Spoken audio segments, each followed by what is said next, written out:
You're listening to the Two Deep Voices Football Podcast. Lucky you.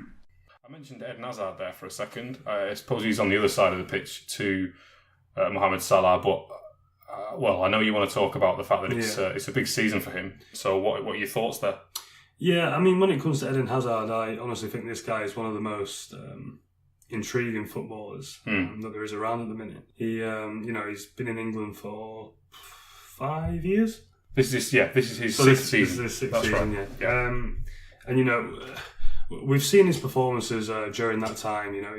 He's labelled as one of these players who supposedly can take the Ballon d'Or away from Ronaldo and Messi when they drop their levels. He's just doesn't seem to be the finished article. There seems to be something missing with his performances. I mean, I guess unfortunately or fortunately, how you see it for him, really. He's in this subcategory below Ronaldo and Messi, where you have that level of player such as Antoine Griezmann, Neymar, Bale, Dybala, where he is expected to kind of be on this level whereby, winning the Ballon d'Or is seen as justified. So, he's expected to put up these numbers of a goal every game. And when you look at his stats, he's basically averaging a 1 in 3. Yeah. At an international level, he's got 20 goals in 80 games. League record, he's got 104 goals in 347 games. It's very impressive. That includes his time at Lille as well.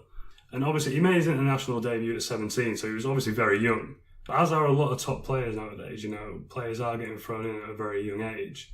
I guess with Hazard, he just seems to be missing his big moments, I guess the thing that separates Ronaldo and Messi is that when it comes down to crunch time, they don't only not let the opposition players get the better of them, but they also don't let themselves get outshined by their own teammates. They are the men on the pitch who really stand out and, they really take onus of that match.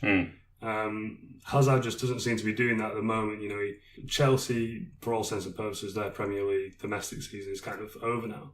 So I guess when they were drawn against Barcelona, Eden Hazard his eyes must have lit up, and he must have thought, okay, this is it for me. This is my moment of the season. I can be in the shop window.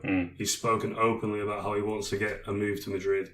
How he would love to play under Zidane. And he obviously was on the same pitch as Messi, so, maybe you're not going to run the show, but you have to make sure that you are Chelsea's number one man within those two legs. And I don't know what you thought, but I thought he got outshone by Willian in both legs. Definitely. And, that's just, it's not acceptable for him. He's 27 years old now. He's coming into his prime years. And if he is to go down as, a future Ballon d'Or contester, he has to start performing on these big nights in the Champions League.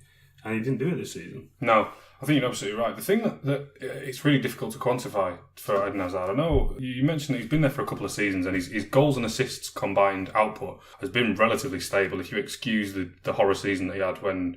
I think it must be a real pet peeve for Jose Mourinho that it's dubbed the Mourinho season. But I mean, Eden Hazard had such a poor... Everyone had a poor season that season. But Hazard in particular, and I suppose he did come in for the probably the requisite criticism. But the thing for me with Hazard, there's a certain amount that you can read from the numbers that he's putting up and the numbers that he's not putting up. But it's the degree of influence that he doesn't have on games. And you mentioned games of big magnitude.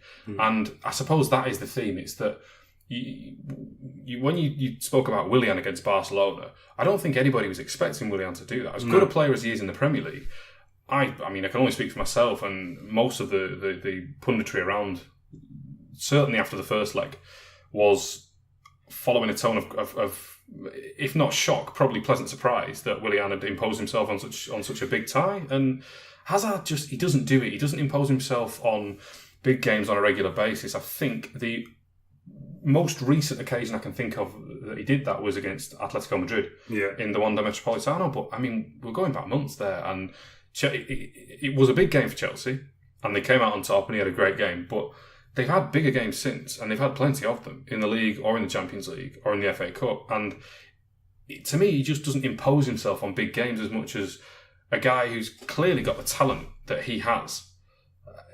and with the aspirations that he presumably has to become one of the best players in the world, I suppose it's just frustrating for any football fan, English or otherwise. Absolutely. And I think what was most noticeable against Barcelona, he just almost seemed to disappear at times. Willian was picking the ball up in central positions, and it was almost Willian who was seen as like the number 10 in that game. Yeah.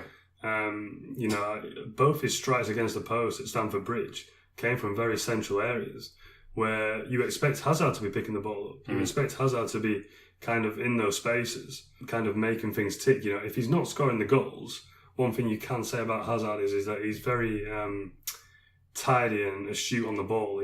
He's able to find very intricate passes and clever little flicks, and yeah, definitely. You never saw anything like that in the Champions League. And as you say, his performance against Atletico Madrid was impressive, but that's a group game, isn't it? And when it comes to the knockout game and the big nights in the Champions League, he hasn't quite cut it yet. No.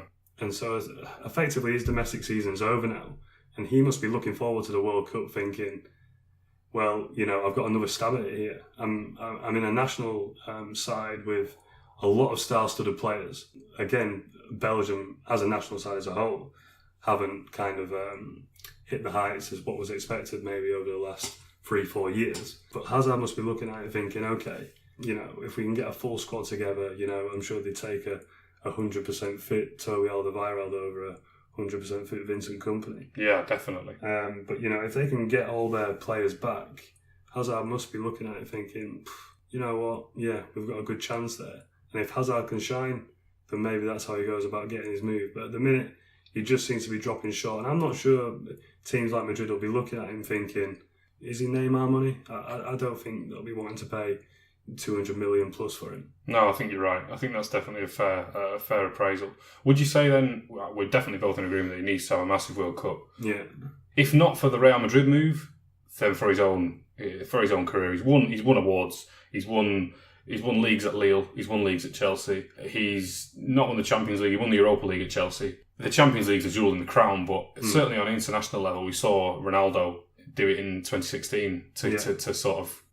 Perhaps it's different with Cristiano Ronaldo because of the individual accolades that he's won, but it's always a jewel in the crown when you can get something on the international stage, because it's just a step up. It's rarer. It's the absolute cream of the footballing crop. How do you see Hazard doing in the World Cup? How do you think he's going to perform? We've mentioned Messi and Ronaldo, a couple of times already.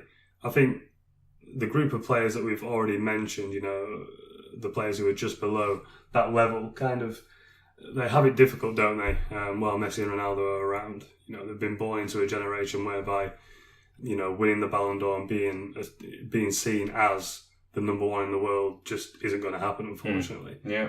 But for Hazard's sake, as mentioned, he's coming into his prime now, 27. He must be looking at this thinking, this is probably going to be the one World Cup where I'm absolutely at my prime in terms of, age and physical fitness. He must be looking at it and thinking, this is my time to shine. If not now, when? Yeah. And I do expect him to show up. I think I've heard many pundits kind of say that he has this kind of attitude where he's almost not bothered. Yeah. But I don't think I buy into that. I think all players who are of that caliber have to be bothered to some extent. They have to be kind of striving for that, number one in the world position. Because I don't think you get to that level without that.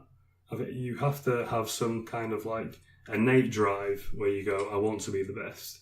He's already, as I've spoken about, he's already said that he wants to move to Madrid. That's not someone who's content, is it? No. That's someone who's striving for improvement. He wants to go to Madrid, obviously because he wants to win more trophies.